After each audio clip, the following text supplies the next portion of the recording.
الله أكبر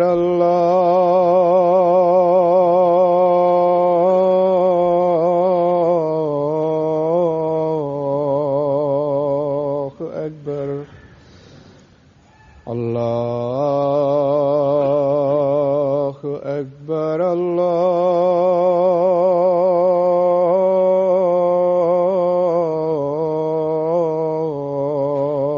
الله أكبر. أشهد أن لا إله إلا الله.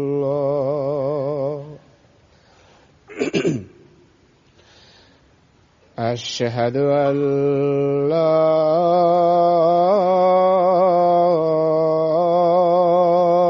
إله إلا الله. أشهد أن محمدًا رسول الله.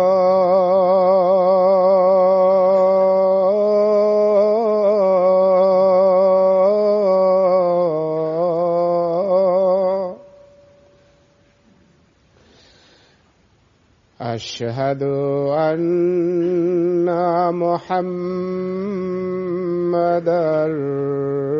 رسول الله. حي على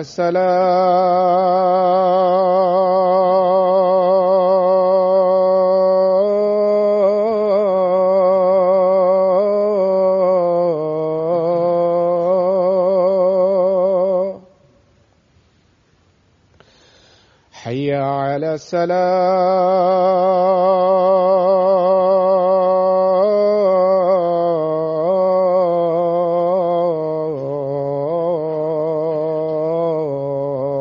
الصلاة. حي على الفلاح.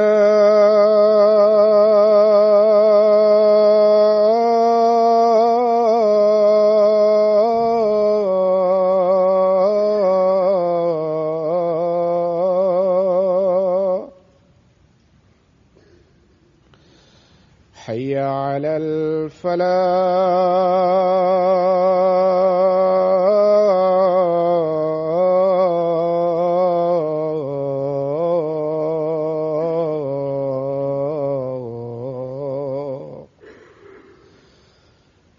الله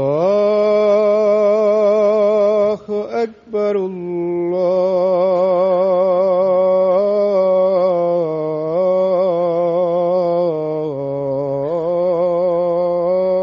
الله أكبر. لا إله إلا الله.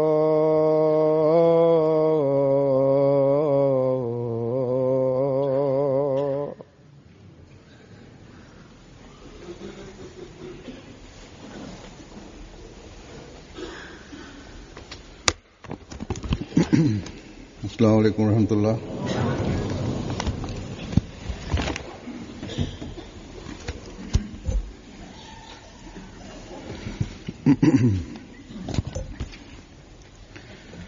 أشهد أن لا إله إلا الله وحده لا شريك له وأشهد أن محمدا عبده ورسوله. أما بعد فأعوذ بالله من الشيطان الرجيم. بسم الله الرحمن الرحيم. الحمد لله رب العالمين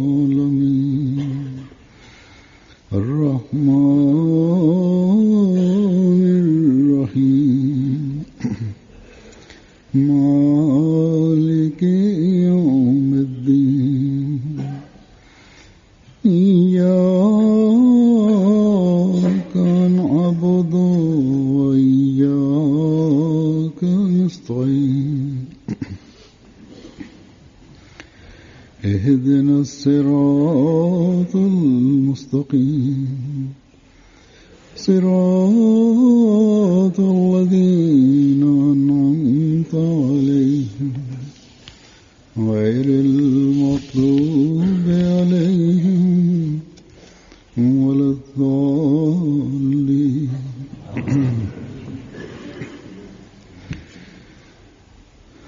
सबसे पहले तो मैं आज आपको और Adigende men bugün silerde jana dünyanın bulun burçlarına açayın jayılgan bardık Ahmadi musulmandarde jange jilingizlar menen kutluktayım.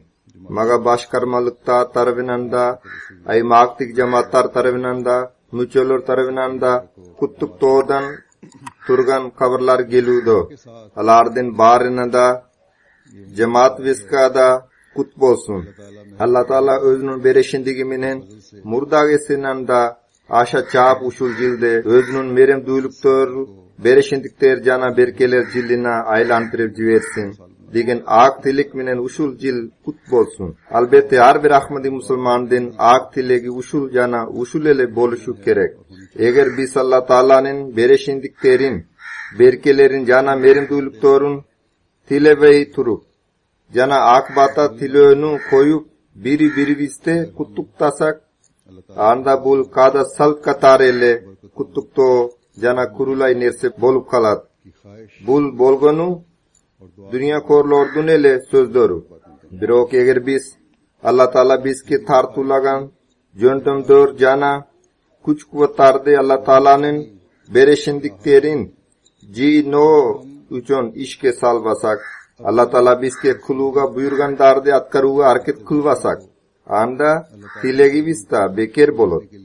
Dua vista cemesiz bolur. Jangi jilden tünündo çoğu nafıl namazın okuva alugana yetiştu emes.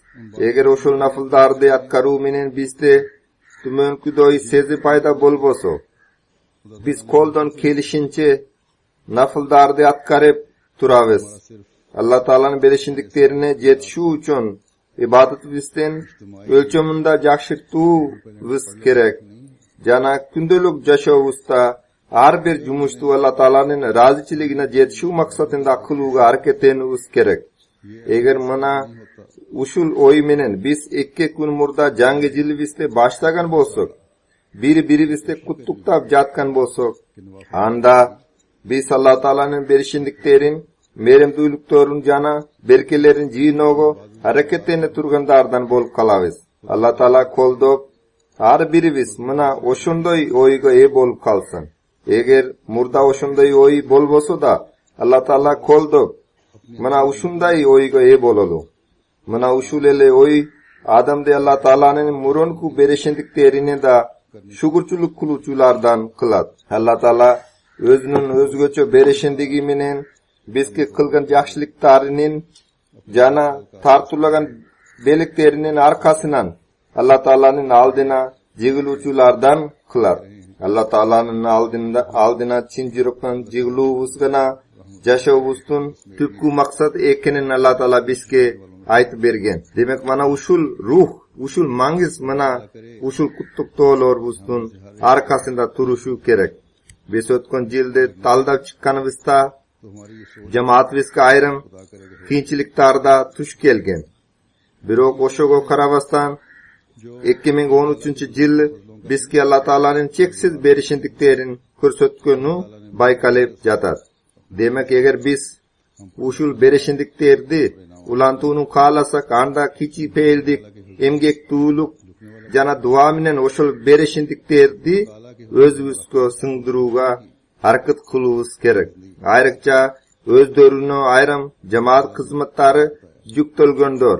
Ayrıca alar munu göngülünü tüyülörü kerek. Mına uşul berişindikti sыңдыруу üçün biz kiçi peyldikke, kara payımdıkka, duaga jana emgekke muhtajыбыз. Kebir adımlar cemaatыбызda mınçalık kızmıtlarda kızmıt kıluu mümkünçülüğü bizke nasip etilüdü dep kuanışat. Alardan tilinin kızmıt kıluu mümkünçülüğü nasip etilüdü degen süylem çıksa da birok adamden meyesinin qaysi bir burchunda da mansab degan tushunib bo'lboyi teskerisincha को जज्ब करने की dinga xizmat qilib tushunugi bo'lgandagina u shu xizmatdan aksi aqtalar. Dinga xizmat qiluvni Alloh taolaning berishandigi de bilgili. Ushulele oy go'nglingorda bo'lsin.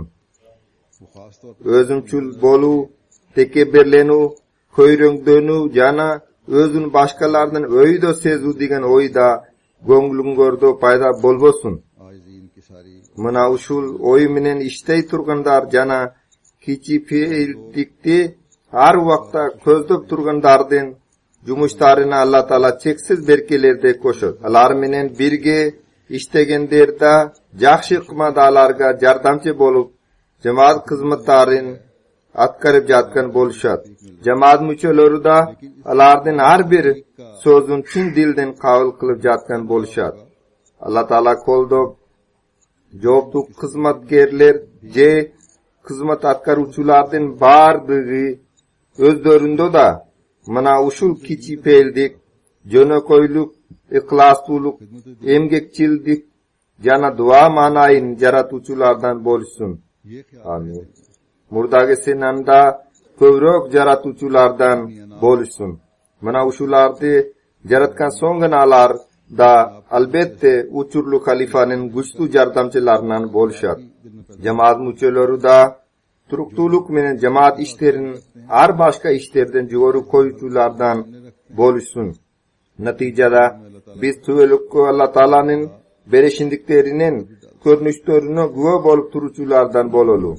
Har bir Ahmadi musulmon bilganday bizning millatimiz bu Hazrati Imom Mahdi, Hazrati Mirzo G'ulom Ahmad alayhissalomning missiyasini ilgariletu, alayhissalomga yuqtirilgan islom dinin jahiltu ish degan missiyani alga suru. Charjayid musulmonlarni biriktiru, dunyoni jalg'azallarning oldina jig'luvchilardan qulu. Alloh taolaning berishandigi bilan jamoat ve ushul ishni atqarib jatar.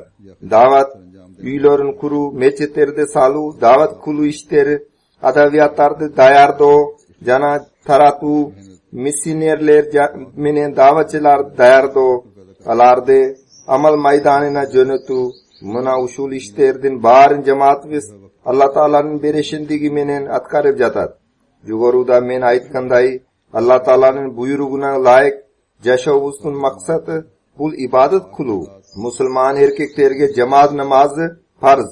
Jamoat namozi uchun mechitlarda salu, ingaylu joylarda quru, yana uyushtiruvda zarur. नजारे हमेशा देखते चले जाने वाले हैं। Alloh taolo jamoatimizga o'tgan yil qilgan cheksiz berishindiklarining eng ulusi bul. Dunyoda mechitlarda salu jana mechitlarda obod qilish mumkinchiligini bo'ldik. उस काम को आगे बढ़ाना है जो इस्लाम का Yevropada da, Avstraliyada da, आपके सुपुर्द हुआ। Tinch okean aymoqlaridan da, बिखरे हुए मुसलमान jana boshqa o'lkalarda da ishlar atqarilgan. के आगे झुक Biroq Afrika bilan Indiyada ayriqcha bu jihatda ko'p ishlar jasaldi. Al jonunda da qisqacha aytib berayin. 2010-yilda Alloh taolaning berishandigi bilan 136 rasmiy turdagi mechit solingan. Indiyadagi ayrim mayda barat ayillarda daro jig'at jana temir bilan vaqtli mechitlarga chatirlar solingan. Ularning soni 22. जैसा कि मैंने 258 jangi mechit bizga tavildi. Al mechitlar tumankudoy yo'l meni tavildi. Jamoat biz da'vat ishlarini jasab jatat emasmi? Al da'vat orqali jamoat bizga qo'shilgan imom xatiblar menen qo'shu ularning mechitlarida boshqa odamlarda bizga o'tdi. लिए मसाजिद Jugoruda men so'z qilganday तामीर ko'proq ish Afrika bilan Indiyada jasaldi. Men so'z qilgan 158 mechitning orasida 102 mechit rasmiy turda Afrikada solindi jana tush kelgan muhtojlikni darov qondiruv uchun mechit qatori 22 chatir solindi. मस्जिद को आबाद कर Afrikada uchurda 41 mechit qurilib jatar. Yugoruda men aytganday bultir boshqa o'lkalarda da meçetler salıngan jana salınıp jatat. Oşunday ele davat borborlary da bar. Salıngan 121 davat borborunun 77'si Afrikada jana 5o Indiada. Indiada ayavay çoğun өлkө. Afrika bolso kontinent. Anın çıgışındagi jana batışındagi 6-7-8 өлködө jamaatыбыз жайылып жатат жана ал жерде өтө тездик менен иш алып барылууда. Андан тышкары жогоруда мен айткандай биздин милдетибиз бул исламдын кабарын дүйнөгө жайылтуу. Дүйнө исламдын көркүм талиминен хабардар болсун деп исламдын чыныгы жана көркүм талимин таркатуу. Миссионерлерибиз, даватчыларыбыз Алла Тааланын беришиндиги менен ушул ишти аткарып келишүүдө. Андан тышкары ар кайсы өлкөлөргө жасаган иш сапарларым аркылуу да азбы көппү жамаат тааныштырылат. Адамдар ислам талиминен таанышып алышат. Анан ошол таанышууну миссионерлерибиз андан ары өнүктүргөн бойдон алардын айрымдары үзгүлтүксүз өлкө гезеттерине макалаларды да жазышат. Айрымдары болсо менин кутбаларымдын негизинде ислам талими жөнүндө үзгүлтүксүз гезеттерге макалаларды жазышат. Ошентип Алла Тааланын беришиндиги менен ушул кабарда жайылууда жана өткөн жылы аябай кеңири жайылган. Иш сапарым жөнүндө сөз кылдым. Өткөн иш сапарларымдан кийин айтып бергем. Былтыр мен Америкага жасаган иш сапарларымда жалпылашып айтканда 12 миллиондон да көбүрөөк адамга кабар жеткен. Канаданын 2 шаарына иш сапарым менен баргам 8,5 миллион адамга кабар жеткен. Мындай айтканда жалпысынан ушул 2 өлкөдө 20 миллионго жакын адамдарга кабар жеткен. Бул жактан да Алла Тааланын беришиндиктери арбын. Ахмадия Мусулман жамаатынын кабарын жеткирүүнүн улам жаңыдан жаңы жолдору ачылып жатат. Менин иш сапарларым аркылуу жогоруда мен сөз кылгандай кабар жеткирүүнүн жаңыдан жаңы жолдору ачылган. Анан миссионерлерибиз аларды дагы өнүктүрүшкөн. Жигердүү даватчыларда кандайдыр бир шиктүүлүк бар. Алар ушул ишти дагы өнүктүрүшөт. Анан Алла Тааланын беришиндиги менен алар ушул иш боюнча чоң ийгиликтерге да ээ болушат. Кудум ушундай Германияга жасаган иш сапарларымдын аралыгында өткөн жылы 2 иш сапарын жасаган болушум керек. Мечеттерге алгачкы киште койгон элем жана жалсага катышкан элем. Ал жердеги гезиттер, радиолор жана ТВлер берген маалыматтар жана кабарлар Германияга чейин эле чектелген эмес. Тескерисинче Австрия жана Швециянын ортоктошуп иштеген ТВ каналдары да катышкан эле. Ошентип жалпысынан Германияга жасалган иш сапарларымдын аралыгында 4 миллион адамга кабар жеткен. Андан кийин Сингапур, Австралия, Жаңы Зеландия жана Жапанга сапар тарттым. Аларга тарткан иш сапарымдын аралыгында медиа ал аймактарга маалыматтарды кенен тараткан. Жогоруда мен айтып бергендей 30 миллион адамга кабар жеткен.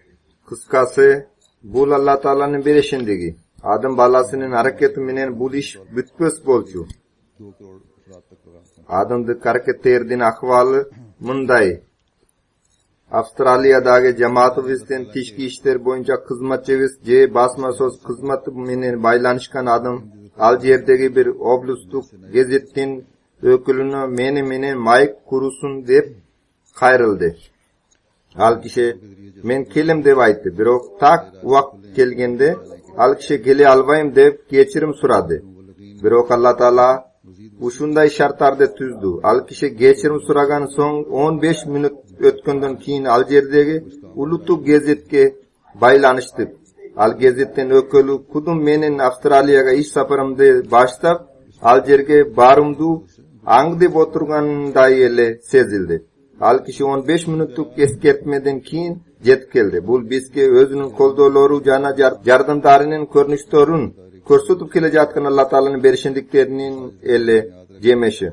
antpese munchalik shashilish eskertugo qaysi bir öküldün kelip mayk teşusun kütpögön elik. Alda uluttuk gezitin ökülünün kelusun jana uluttuk gezitke anin basılıusun takir kütpögön elik. Germaniyanın tarihinde da eng algachki jol uluttuk kanaldan jamaatimiz jönündө kabar körsötülgön. Avustraliyanın uluttuk kanallarından da el arali kanallarından da kabarlar körsötülgön. Murdada men aytıp bergendey al kabar 46 өлködө körülgön. Yangi Zelandiyanın uluttuk TV'si da kabar bergen. Alardın Maori degen urusunun TV kanalda kabar bergen. 20 milyon tirajda basılıuçu Japandın bir gezit bar. Anın ökülü meniminin may kurup anan kabar berdi. Algına emes kiyinçirek Lar Aljerdegi missinler vistin toragası menen da may kurgan jana Kayradan İslam turalı kabar berişken jana İslam jönündө surolor berişken. Aljerde kurulup jatkan algaçke meçet vis turalı da kabar berişken. Allah Taala'nın berişendigi menen aябай jakşı janam genen jer biske tabıldı. Anda bir zal da salıngan eken. Kızdıgi oşol zal tak kıvla jakka yüz dönüp turat. Oşunduktan ane almaştırunun da kajeti jok. Mına usul meçetten kurulusu menen da Japan'da Ahmadi Musulman cemaatinin atinan İslam din gengre tanılıuda. Jugoruda men söz kılganday meçetin kurulusunun jana iş saparımdın ayınan vaktulu ele gongul burulup anan iş bütüp kalgan emes. Teskerisinçe kiyinçirek da alar missinler visminen may kurgan jana agaçayın berilgen kabarlar je taralgan malumatlar dage gengire dengelde jayıldı. Kıskası Allah Taala'nın berişindikleri arvın. Radyo jana TV arkalı dünyada menin iş saparlarımdın ayınan 2.600.000 adamga Ahmadiye Musulman cemaatinin kabarı jetti. Oşinte bir jildin içinde 1088 gezet arkalı 160 milyon adamdan aşun kişiye kabar jetip bardı. Demek munchalik gengre dengelde Ahmadiye Musulman cemaatinin jana Çinik İslam'dın kabarın jetkiru şartların tüzü bul Allah Taala'nın berişendigi jana ayköldügü gana. Afrika ülkelerinde bolup jatkan işler mundan tişkare. Aljerde da öto gengre dengelde işler atkarılıp jatat. Medya arkalı Aljerde tele radyo beru korporatsiyası degen ulutuk TV bistin MT degen TV bestin alıp tele körsötülördü körsötö başladı. 2013 yıldagi jalsa bolgondo anı programmalarını alar körsötüşkön. Usul tele körsötülör Sputnik arkalı Gana'nın komşu mamlaketlerinde de körsötülüp jatat. Demek Allah Taala tabiattan tişkare darajada nukura İslam'dın kabarın jetkuru joldorunu açıp jatat. Usul yıl aralığında meniminen ötkürülgön arkanday keçelerge katışkandarda terin tasirlenişti. Okup bilgen savattu sayasatçılar jana sayasi bagıttarda belgeli ölçülör İslam'dın nukura taliminin kabardar boluşkanda alar uchun bul butonday jangi tushunuk bolchu. Hakikata bolsa bul tushunuk emas, teskerisinche talim jana chindik. Alar uchun İslam'den ushunday talimda bar ve degenlerse tangalarlik boldu. Kıskası adam balası Allah Taala'nın kaysi bir berişindeki insanı yalat. Ayram münafıklar usul iş balanca adam arkalı atkarıldı. Je aga muncha akça korotulgan degen öngdü kepterde aytıp koyuşat. Cemaat vista oşundoy adamlar sanalu ele. Usul cemaatin kabarın jetkiri uchun biz hiç bir adamga da muhtaç emasmiz. Bul Allah Taala'nın berişindegi. Oşondoy ele adamlardan arasında negiz jok uşak ayın sözdördü taratkan uşakçılar aytışkanday akçada korotulbayt. Cemaat müçelör mına oşondoy adamlardan sak bolulары kerek. Usul münafıklar aябай amal koldonup oşondoy sözdördü süйлөшөт. Munchalik jogorku dengelde jogoruda men aytkanday kimdir bironun hareketi menen usul iş boluşu mümkün emas. Bul tek Allah Taala'nın berişendigi gana. Eger Allah Taala kaalabaganda biz kanchalik hareket jasaganыбызda da al bolmok emas. Algına emas. Hazırda har qaysi iş saparlarımdan uçurunda men baykadam. Jol goşunu Ayavay kağlagan, silu adımlar meniminen jolguşunu kağlaşkan. Birok men kayse bir sebepten jok dep koydum. Andan keyin alar ayavay ötünüp, ulam gezdeşunu suranışkan. Buga cemaat visten müçöler güyo. Oşunduktan kimdir birodo balança adım meni jolguşu arkalu cemaat visten kabar dünyogo jetet je kimdir biro arkalu jetet digen boş oy payda boluşu bulabdan janglıştık oy. Bul Allah Taala biske kılıp jatkan Allah Taala'nın berişindigi uşunu elle Allah Taala Hazrat İmam Mahdi aleyhisselamga vada kılgan मैं तेरी तबलीग को जमीन के किनारों तक पहुंचाऊंगा मैं senin davatinde cerden çetlerine için jetkirim kimdir biro jetkirvet demek har bir Ahmadi Müslüman bunu esini tutusu gerek biz hiç bir dünyaluk adamdan hiç nersini soravayız biz aga muhtaç da emasız biz Allah Taalaga elle tayanavız algına Rabbiyiz algına yardımcıyız bolup cemaat bizden ösübönügüsünün tabiattan tishkare turgan ko'rinishlarni bizga ko'rsatib jatat. Afrikada ushul o'sib-o'nugu atinaneli ulama deb ataluvchilardi jana ayrim liderlarda qattu sarsanaga salgan ekan. Alar dunyoning Allah Taala jana suyuktu payg'ambarimiz Muhammad sallallohu alayhi vasallamdan tu astina cho'g'ilib jatganina rozi bo'lishpayt. Teskerisincha alar Ahmadiy musulmon jamoat orqali alardan Çinligi musulmon bo'lib jatganidan sarsanab tartishadi. O'tgan kunlarda Afrikada qattiq hareket jasilgan. Ahmadiy musulmon jamoati orqali odamlar musulmon bo'lib jatishadi. Bu lemni bo'lib jatadi deb biz jahiltmoqchi bo'lgan islom bo'lsa, al qattu jana terrorchi islom. Bular Ahmadiy musulmonlar musulmon bo'lib turibda fitna chag'imchilikdan qaçşudabi deb bular atinan ele jihad deb ataluvchi jihaddan juz burup jatşudabi deb mana ushul ele nerse ushul dunyolik liderlarga je ulamalarga jaqpay jatat. Togo respublikasida ishlab jatgan da'vatchimiz bunday deb aytadi. Hal jerde Ayakolle degan jer bor. Aga ish safar bilan borganda al jerdagi Navmubayindir jangidan jamoatimizga mucho bo'lib kirganlar bunday deb aytishdi. Biraz gündor murda musulmonlarning bir tayfasi ushul yerga kelgan edi. Jana bizga biraz azık tuluktordu berib, biz sizlarni islomda qabul qiluvga chaqiramiz deb aytishdi. Biz ularga bunday deb javob berdik. Sizlar bizga da'vat qiluvdasizlarmi, je qiziqtiruvdasizlarmi? Sizlar bizga azık tuluk berib islomda qabul qiluvimizni so'rab jatasizlarmi? Biz takir anday qilmaymiz. Sebebi Ahmadiya musulmon jamoati bizga kelib, bizde islomga da'vat qilgan edi. Biz murun ele islomni qabul olganmiz. Alar bizde takir qiziqtirishgan emas. Emelar bizga usul ko'rkim ta'limda da o'rgatishudi. Bardigi namozga jigiluni da o'rgatishudi. Qur'oni Karimda o'quvni da o'rgatishudi. O'shundukdan biz sizlardan ushul narsalarni olmaymiz. Sizlar ushul narsalarni olib ketgili.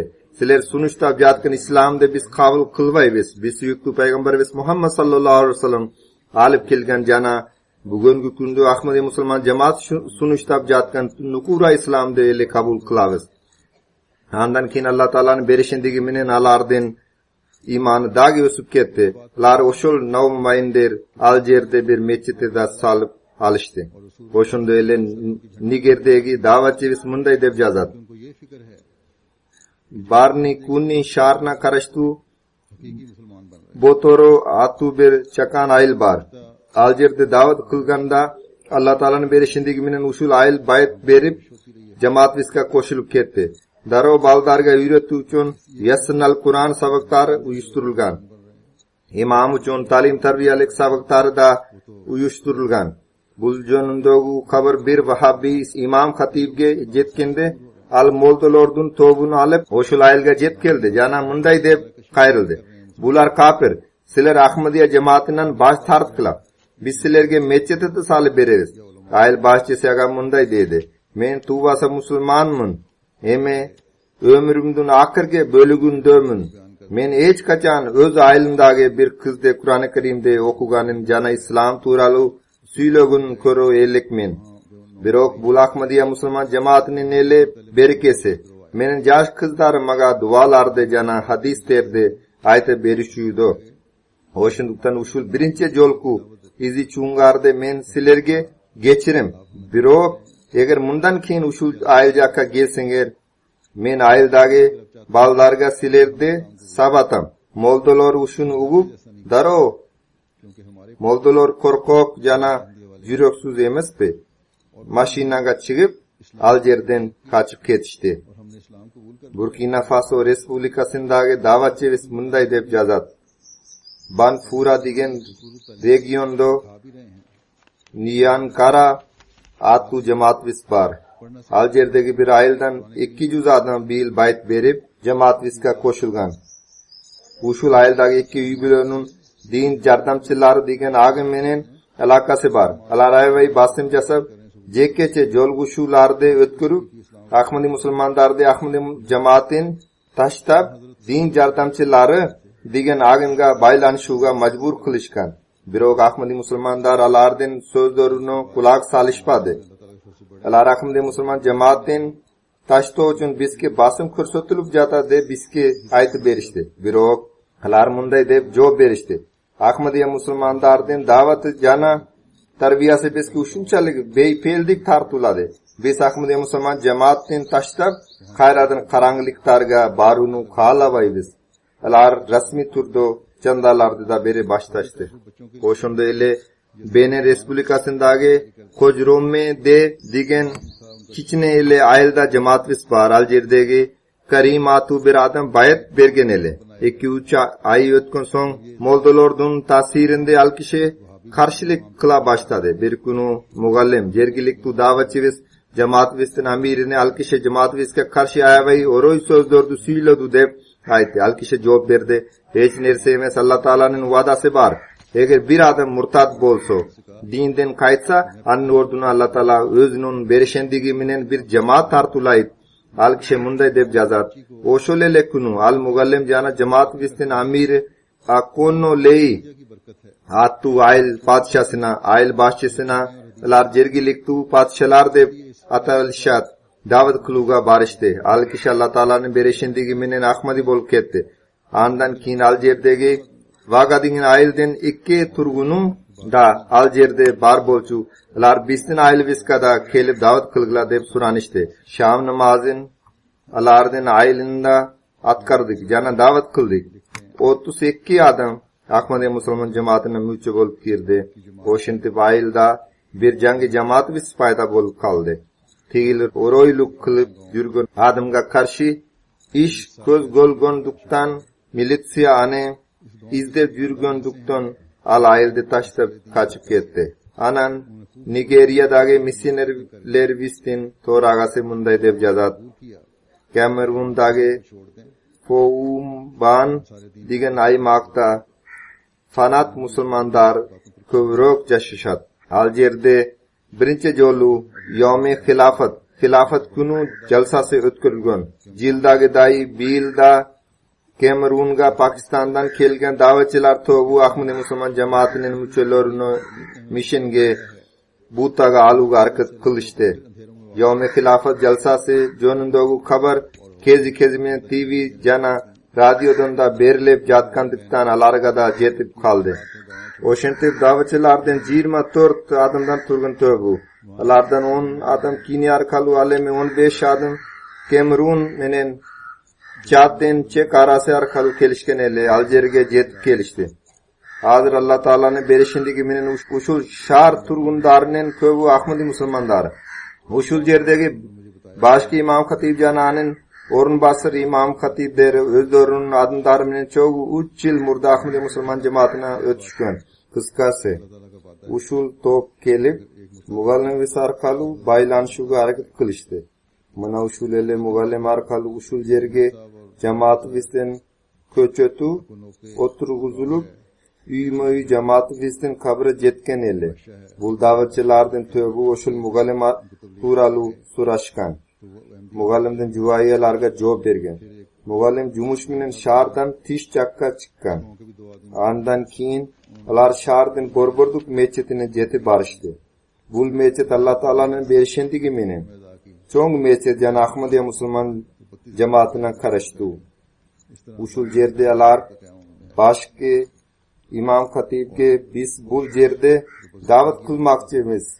Jana barıngarga Ahmadiya Musulman cemaatinin hakikatin aytmakçımız deb aytıştı. Oşunda başki imam hatibi salarga munday deb жооп berdi. Eger sizler Ahmadiya Musulman cemaatine karşı söylemokçu bolsuңар, anda sizlerge aytıp koyayın. Sizler turgan uşul meçet Ahmadiya Musulman cemaatine karıştı jana bardigi Allah Taala'nın berişindigi menen Ahmadiya Musulmanыбыз. Oşunduktan sizlerge oşunday kılıga ruksat yok. Barıngar uşul jerden kete bergile. Oşuntep militsiyaga da kabar kılındı. Alardı şardan kuuştu. Kudum oşunday bugünkü gündörde tüştük Afrikaga da Pakistan'daki moldalar çoğuluşkan eken. Pakistan'dan 20 moldadan turgan top var. Dehli'den da kelgen eken. Saudi Arabiyadan da kelgen eken. Bir top jergilik tuğlarda alardan bir tayfasına koşulgan. Alar Musulman yuridikalik konsuldun kol astında ötkürlüçü konferansiyada cemaatiska karşı çıgu erecelerin tüzüp jatışat. Sierra Leone Respublikası'ndan da oşunday malumat düşkün. Sierra Leone'de Pakistan'dan davatçı moldalar, Mısır'daki Al-Azhar Üniversitesi'nde okugan moldalar, Sierra Leone'den Saudi Arabiyaga barıp okup kelgenler Saudi Arabiyanın akçası bilen yüzdogon sandagi adamdары uşul jerge kelgen eken. Al jerdegi adamdardın aytımında har bir reis menen çoğ sanda adamдар kelişudu. Alar şarlar jana ayıldardı kıdırıp Ahmadi Musulman cemaatine karşı jana şehit tuğandarga karşı adamdardı tukuruşuda. Alar davet kılunun orduna tek fitna çağımçılıkta ele jaratışuda. Algana emas, al jerde Afrika, Arap digen çoğuluşta Afrikaga da ayrıca Sierra Leone'ge alardan ösüp öngüsünün atından jana mektepterde açuunun atından iri summadagi akçalar bölüştürülgen. Alar munu kurup berişet, tigini salı berişet digen öngdü kepter al jerdegi gezetlerge da basılıp jatat.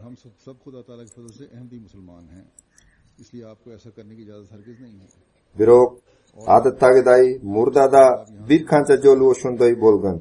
Al jerge kelişet, akçalardı jariyalaşat. Andan keyin je yardım kelbey, je özara jep alşat. Jana oşunu menen iş bitip kalat. İnşallah Huday buyursa munun akıbetta muna oşunday bolur. Kıskası cemaat ve sözsü önükön sayın Allah Taala'nın berişindikleri kelip jatkan sayın uşul karşılıklarda kuch aluda jana kuch alat. Andan biz kavatır bolbayбыз, jana kavatır bolboşubuz kerek. Ahir ayagında alardın beşenesini igiliksizlik jana korduk bekitilgen. Birok biz kavatır bolo turgan nerse bul. Kelechekte da Allah Taala'nın berişindiklerini tatkı bolu üçün, uşul karşılıklarga karşı güreşu üçün imandar bizde murdagesinanda kövrök bekimdetübüz lazım. Murdagesinanda Hazreti İmam Mahdi Aleyhisselam'ın misiyasını atkaruga hareketlenübüz zarıl. Murdagesinanda kövrök dualarga gongul burubuz kerek. Jangi jilde dualar menen tolturup jibergile. Salavat aytuga jana Allah Taala'dan geçirim surogo. Uşunçalı gongul burugula. Allah Taala har daim bizke rayınduluk közün salgan boydun. Özünün berişindiklerini bizke mol kılıp tursun. Düşmandardan ayl amaldarın alarga o darip salsın. Har bir karşılaştı jana har bir karşılıkta avaga uçurup jibersin. Allah Taala'nın berişindikleri murdagesinanda kövrök bizke jasın. Hazreti İmam Mahdi Aleyhisselam munday deb aytat. Duada Allah Taala bi kudretlerdi koygan eken. Allah Taala maga ulam vahiy ayandar arkalı uşunu ele aykan. Eminesi bolso dua arkalı ele bolot. Bizden kural biz dua gana. Andan başka mende hiç bir kural yok. Demek biz de kolda turgan kural uşul gana. Allah Taala kolda biz ane pura jana tak faydalanuvchilardan bololu. Bugün Januar ayının algaçki cuması jana salt boyunca vakfe jadiddin jange jilda usulele cumada jariyalanat. Oşondo ele ötkön jil aralığında bolgan Allah Taala'nın berişindikleri turalı vakfe jadid arkalı Allah Taala kılgan jana kılıp jatkan berişindikleri jönünde da söz kılınat. Ayrımlarından men jugoruda söz kıldım. Vakfejdi çandasının kövrök bölögü Afrikaga korotulat. Buldagi Allah Ta'ala'nın berişindigi हज़रत मसीह मौद अलैहिस्सलाम के Uşul çandanın sunmasda Aljer'deki davet maydanında algalay berugo meçetlerde saluga jana başka jumuştardı atkaruga kural bolup jatar. Demek hazır men uşul jatda biraz gengre söz kılam. Bardığı biz bilgendey vakfejdi degen fond algaç Pakistan'a ile çektelgen bolçu. 4. halifa Hazret Mirza Tahir Ahmed Rahimahullah'ın doğrunda uşul fond Pakistan'dan çıkıp chet ülkelerge sözülüp jiberilgen. Afrika jana India'da cemaat işlerin dagi önüp duru maksatında Hazreti İmam Mahdi Aleyhisselam'ın 4. halifası Hazret Mirza Tahir Ahmed Rahimahullah oşunday kılgan ele. Jogoruda men söz kılganday ötkün bir yılda Afrika'da jana India'da meçete jana davat borborları kurulgan. Kebiri satılıp da alıngan. Andan tişkari davat işleri var. Allah'ın arkasından Allah Ta'ala'nın berişindigi menen milyon dogon içi tazalarga Ahmadiya tagir aka aytkanda Çinigi İslam'de kabul kılığı Allah Ta'ala mümkünçülük verdi. Muna uşul өлkölörde yaşagan Ahmadi musulmanlarda özlerinin kudretlerini jaraşa tabiattan tişkari darajada finanslik kurmandıktardı jasap jatışkan bolsa da Biro özlerinin jakırçiliginin ayınan bardi karajattardı toluktay ala turgan darajada kurmadikte jasay alışpay. Oşundan ulam bay өлkölördün vakfejdi çandası ayrıkça Afrikaga jana Indiaga korotulat. Biro jogoruda men aytkanday al өлkölördün adımdары da özgöçe bir şiktuluk menen çandalarda tülöşöp. Dini kınakari digen jerdegi davatçıvis munday dep jazat. Muhammad Saku atu bir Ahmadi jiget magatımın külördü aytıp berdi. Meni nike toyumdun günü belgelenip koyulgan bolçu. Jana üydo toygo dayardıktarda körügo jetişerlik akça jok bolçu. Oşondo ele akça kilu mümkünçülügü bolgan jerden üzgültüksüz, ümitsizliktor haberlari kelip turgan ele. Uşul aralıkta çandalar suralganda üydo bolgan akçany çandaga berip saldım. Uşunu bilip süйлöşüp jürgen kızım sen emne kıldın? Üydo bolgan az ele akçany da çandaga berip saldın dep çoğun iziçu kötürgön. Al jiget munday dep koşumça kılat. Men aga munday dep job berdim. Allah Ta'ala'nın berişindigi menen men imanı bar adamın. Jan Allah Ta'alaga işenüçü adamın. Oşunduktan kavatır bolbogun. Allah Ta'ala özü bizke jardam beret. Allah Ta'ala jolunda berilgen akça hiç kaçan tekke ketpeydi. Anan munday dep aytat. Ertesi günü ele al kişi jumuşka barganda uzak bir mezgilden beri karmalep kele jatkan akçanın bar aga tabıldı. Al kişi geçende uygo alıp kelip akçanı bergende Allah Ta'ala kandayca munçalık bat berişindi kılganına bar tang ayran kalıştı. Anan kurmandiktin kanday kumaların bular tandaşkanına karagıla. Benin Respublikası'nın davatçıvesi munday dep jazat. Cildin başında ele alardın Kotono regionunun Atlantik aymağında köp jamgırlar jap adımdardın eginleri talkalanıp ketdi. Jana al kaççılık jiline aylanıp ketdi. Bari çoğu ketdi. Adımdardın kolunda çandani koy jep içkenke da hiç nerse kalbay kaldı. Mına uşul jagdaydın özgörüsü üçün alar magada dua üçün kat yazışkan. Anan Aljer'deki bir cemaat ve munday çeşimge geldi.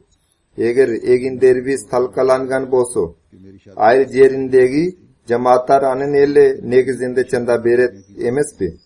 Bul jolku biz eginderde östürgön gusto bir ayante je biraz eginde anın bağırın çandaga ötsün dep cemaat egin katarda östürüyoruz. Andan kiyin alar oşol eginde östürüşkön jan Allah Ta'alaga ukmuştay berke koşkun. Alar anda 11.800 frank kirişe alışıp anı çandaga tögül salıştı. Kudum uşunday Gambiya Respublikası'ndan bir ayal munday dep jazat. Çanda aluçu kısmetker anın üyüno kelgende al ulamlam üyüno kirip çıkçu. Jana özünün har bir balası tarafından bir açında berçu. Davatçıves munday dep aytat.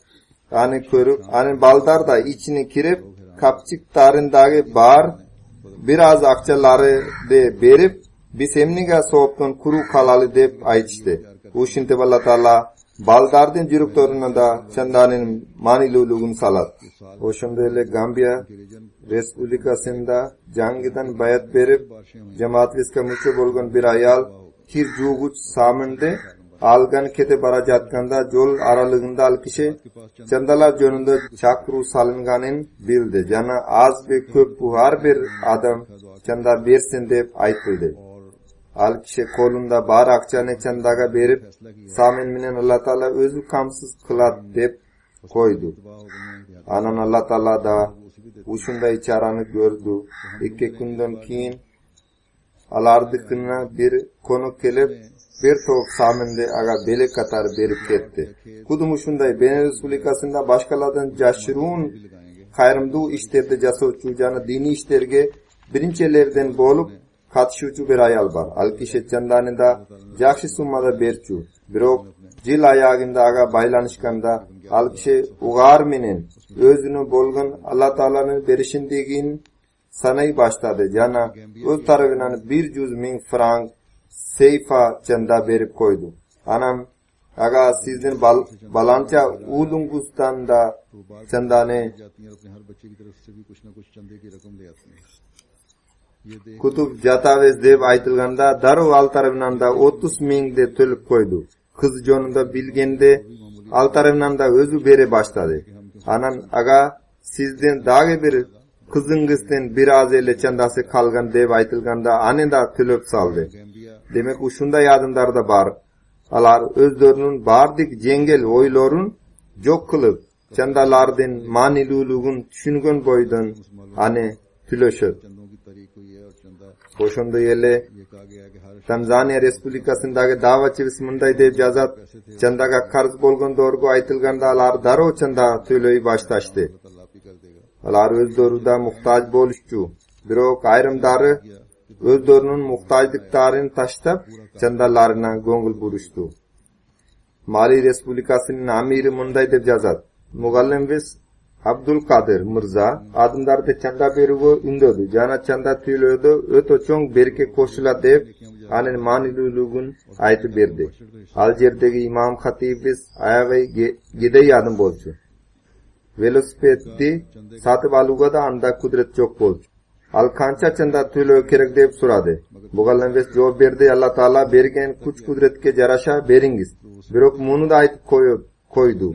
Emnene bermekçe bolsoňuz ane kemitpeňiz. İmam Hatip 1.000 frank tölüp saldı. Anan içinin munday dep oylagan. Eger azır Allah Taala velosipedin orduna motosikl berip koyot. Uşuga ali 6 ayda ötpöy ele Allah Taala aga motosikl satıp aluga kuch kuvvet berdi. Anan al kişi 1000 frankın orduna 60.000 frank tölödü. Kudum uşunday Haryana, India'dagi bir Ahmadi musulmandan budjeti 12.000 rupi bolçu. Aga chandanın maniluluğu turalu aytılganda al kişi menen ayligim 50.000. Oşun üçün aga jarasha budjeti dayardagla deb aytdı. Oşinti al kişi oşogo jarasha töleyi başladı. Dagi India'dagi vakfejdi inspektorumuz munday deb jazat.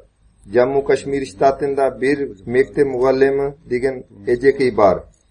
Alay makta al kişi barnan kövrök vakfedi çandasın berit. Özünün mayanasına jarasha anen ıkması tunan kudoy. Har jil jangi budjet jasılganda uçurlu khalifa ves tarafından kançalik summadagi budjet bekitilgen deb suraydı. Aga aytılganda murtagisinanda kövrök vadani jazdırat jana birinci kezikte ane tülöpta salat. Bir yılda al kişi öz vadasını jazdırgan jana marhum köyüsü tarafından 20.000 rupi koşumça tülögün. Halcerdegi vakfediydi inspektoru dagi munday deb jazat. Asnur atu cemaatvisda Khoja Mirza atu bir adam var. Çanda alganı anen aldına barganı vista al har daim özünün kötürlüşü jönündögi kaysi bir okyani aytı beret. Bul sapar anen aldına barganı vista al kişi munday deb aytdı. Men bir top jakir adamlarga soda işlerini üretgön. Hazır bolsa alar soda işleri boyunca menen ayabay jarışuda. Alar biznes boyunca menen jarışat. Allah Taala alardan soda işlerine berke koşsun. Birok eger alar çanda tölö boyunca da menen jarışsa kana Menin tavaram bazarga jetkende bahası az bolsa da Allah Taala özü anen bahasını kötürüp salat. Finansli kurmandık boyunca ayaldar jana erkeklerden okuyalары arbin. Alar arkalı uçandanen manilulugularga aykın bolot. Alar tek chet өлkөлүк adımdardan jardaminen ele isebinen jaşabastan özleri da köp kurmandıktardı jasap jatışuda. Jogorudagi okuyalardan bayqalganday alarda koldan kelişince öz butuna turuga hareket kılışuda. Mana uşunun bar Kur'an-ı Kerim finansli kurmandık jonunda bizge bergen talimden negizinde Ahmadi musulmandar körsotup kele jatkan anen ruhu, anen mani mangızı, anen mani lulugun bul doğurdu. Hazreti İmam Mahdi aleyhisselamda aykındaştırgan. Alalası munday deb aytat. Dünyada adamzat mal mulktu kattu suyur.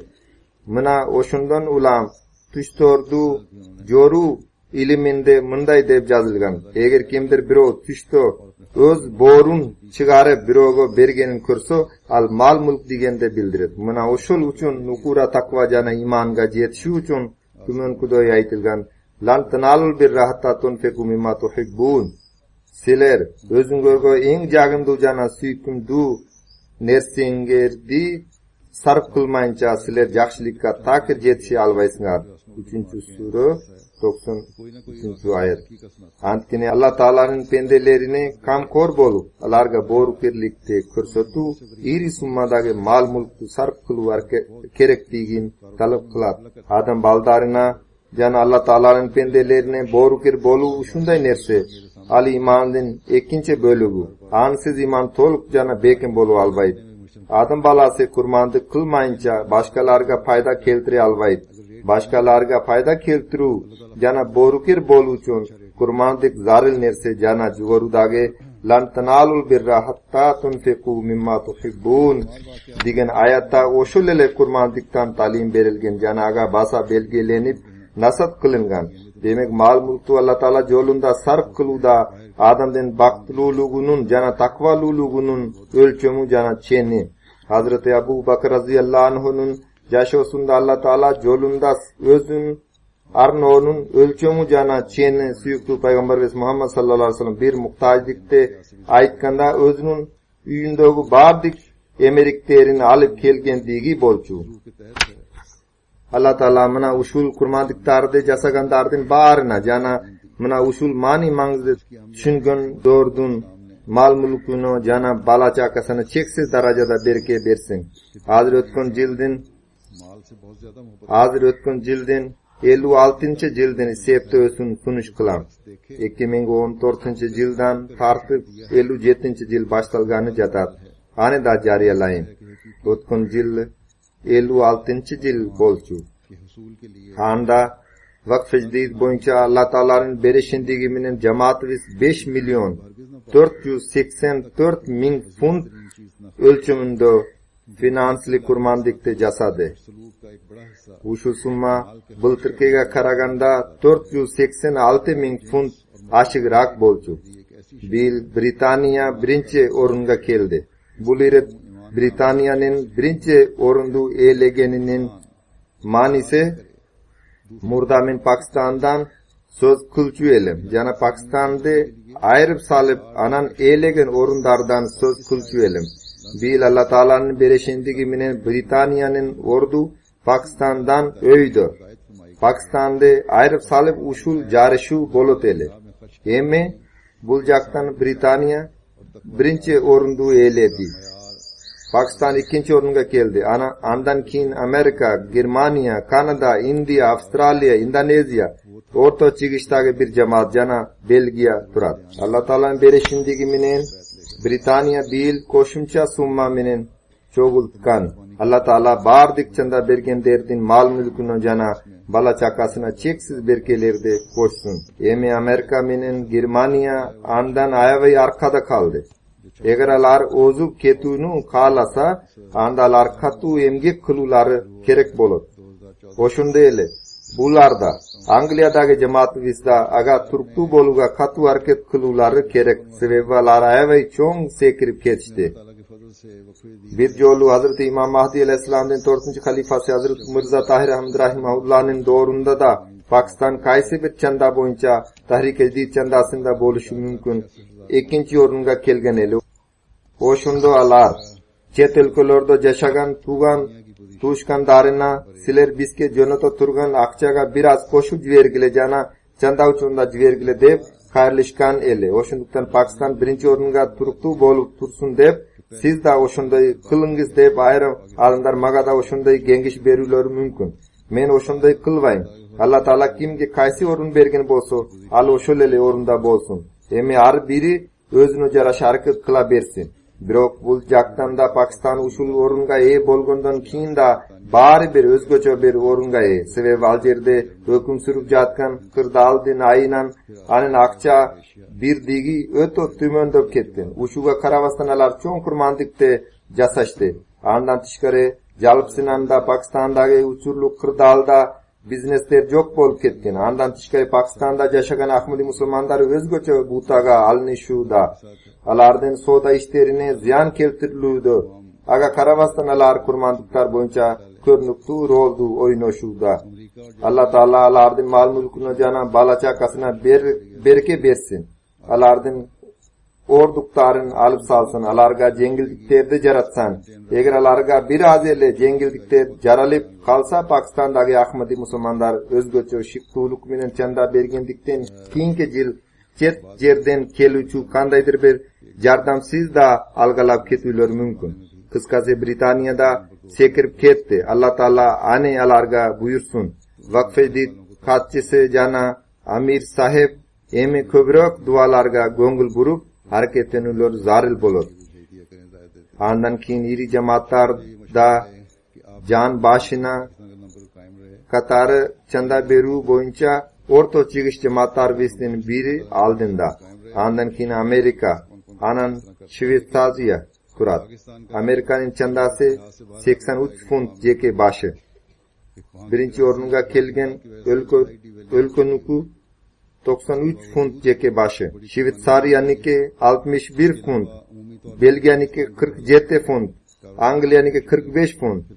San jaginan bular o'sishgan o'xshaydi. Mana o'shundan ulam alardan ushul chandasi o'sib ketdi. Avstraliya 39 funt. Fransiya 38 funt. Kanada 32 funt. Japan 30 funt. Singapur, Germaniya jana Norvegiya 29 funt. Vaqfedidga qatilganlardan sonda 1 million 44.720 ga jetgan. Bu songa ko'pincha Afrikadagi Navmvaynler jangidan jamoatga qo'shilganlar jana baldar qo'shilgan.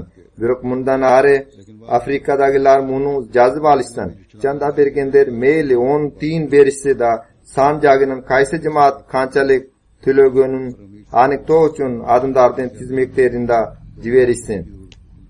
Qatilganlardan sonin Goyusu jaginan Burkina Faso, Benin, Sierra Leone, Gambia, Niger, Ivory Coast jana Tanzaniya jamoatlari barnan oldida. Jalp chanda cho'g'iltu bo'yicha Nigeriya barnan oldida. Andan keyin Ghana jana Mauritius turadi. Pokistonda e'legan o'rinlar jaginan algachki 3 jamoat Lahor birinchi o'ringa keldi, Rabva ikkinchi o'ringa keldi, Karachi 3-o'ringa keldi. Ululardan chandasi bo'yicha rayondor oralik o'rinlar mumkindoy.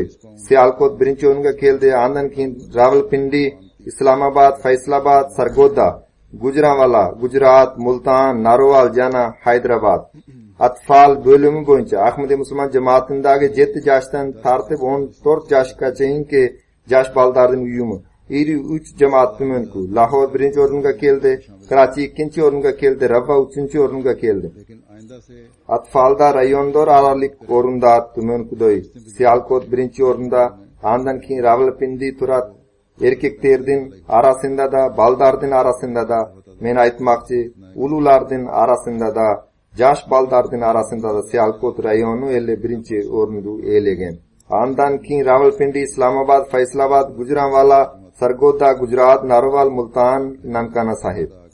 Jalp chanda cho'g'iltu jaginan Britaniyadagi 10 iri jamoatimiz Chigish, Birmingham, Gillingham, Rains Park, Fazal Mechet, Worcester Park, Hounslow North, Tushtuk, Bradford, Balham, New Malden region bo'yicha birinchi o'rinda Middlesex, Tushtuk London, Midland, Tunduk chigish. Jalb cho'g'iltuv bo'yicha chaqan jamoatlari: Spain Urenu, Bramble jana Meshulam, Devon jana Cornwall jana Northampton. Chanda cho'g'iltuv bo'yicha Amerikadagi 10 jamoatimiz: Los Angeles, Nutrnaya Imperia, Silicon Urenu, Detroit, Seattle chigish Los Angeles, Borborduk Jersey, Borborduk Virginia, Dallas jana Boston.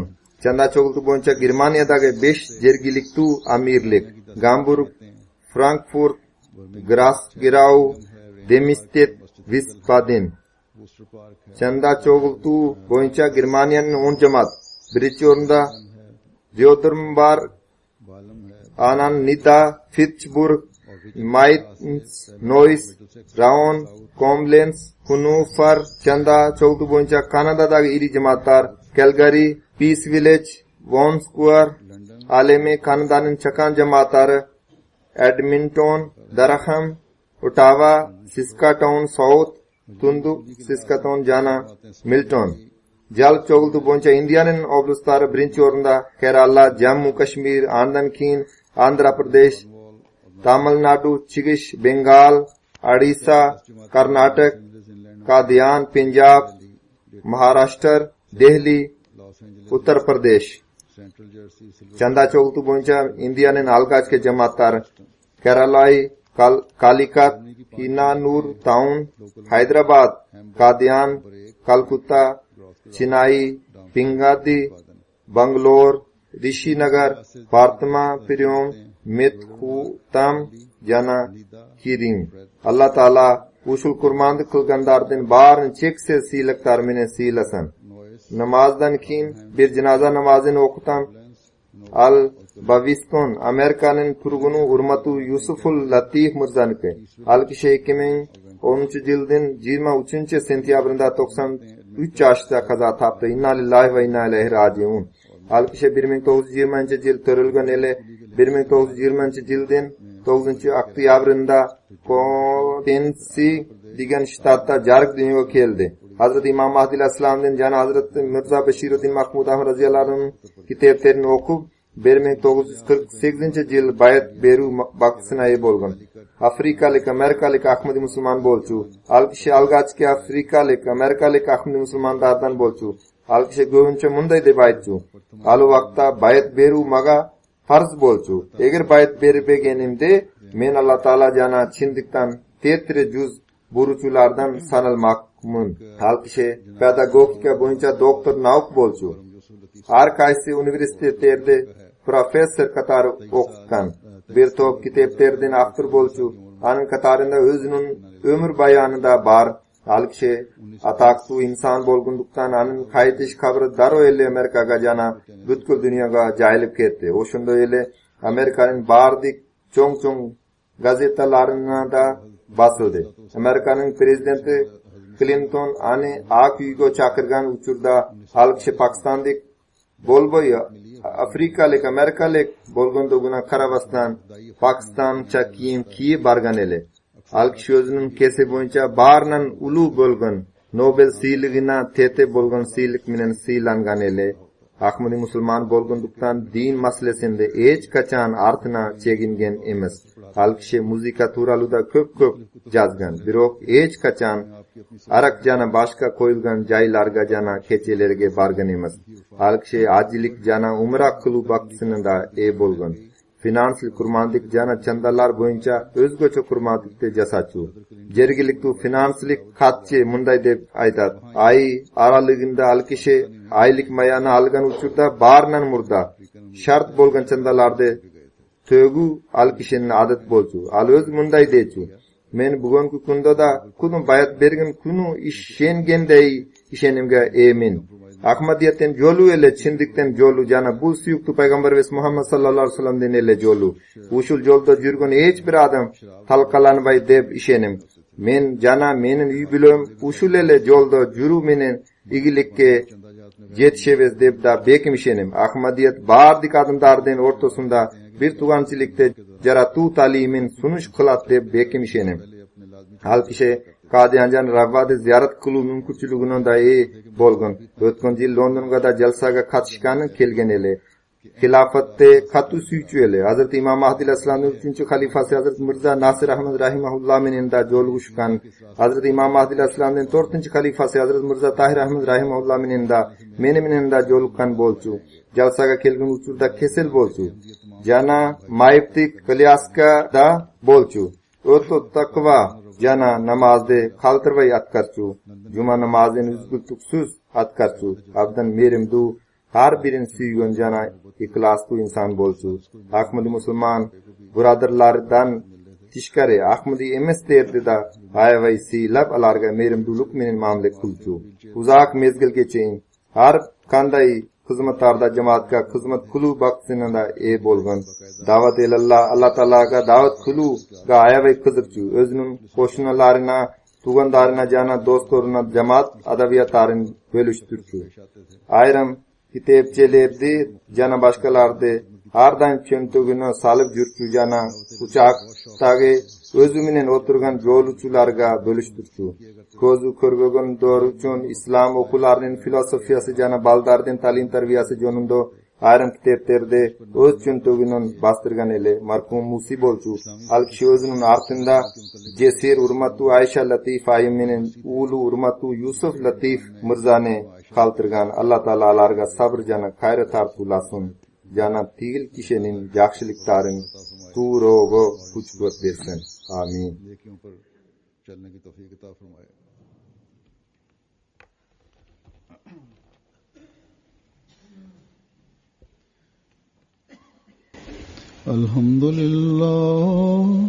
الحمد لله نحمده ونستغفره ونؤمن به ونتوكل عليه ونعوذ بالله من شرور أنفسنا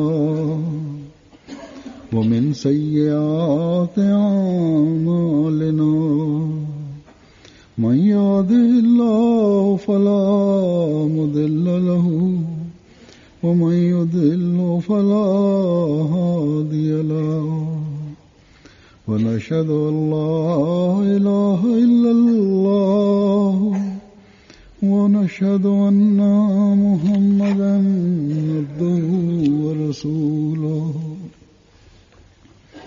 عباد الله رحمكم الله إن الله يأمر بالعدل والإحسان وإيتاء ذي القربى وينهى عن الفحشاء والمنكر والبغي يعظكم لعلكم تذكرون اذكروا الله يذكركم وادعوه يستجب لكم ولذكر الله أكبر